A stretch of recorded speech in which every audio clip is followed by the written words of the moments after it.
আছি। তো এখানে খেলা চলতেছে, আপনারা খেলার ভিতরে একটা ফাউল হয়েছে। তো এখন পেনাল্টি শট হইব, আমরা পেনাল্টি শটটা দিয়ে কোনো গোল করতে পারে কিনা। এদিকে আসেন, আপনারা দেখেন গোলকিপার প্রস্তুত আছে, গোলকিপার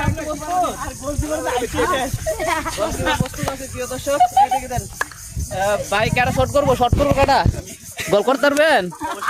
হ্যাঁ শিওর ভাই, কনফিডেন্স আছে। আর গলি একটু গলি গলে কি প্রস্তুত? রেডি? রেডি, আমরা পিছনে থাকবো। প্রিয় দর্শক আমরা পিছনে আসি, দেখি গোলটা হয় কিনা। ভাই এ বাসি কে লেফারি কাটা ফুটু দিবেন করে। ঠিক আছে রেডি? লেডি ভাই সব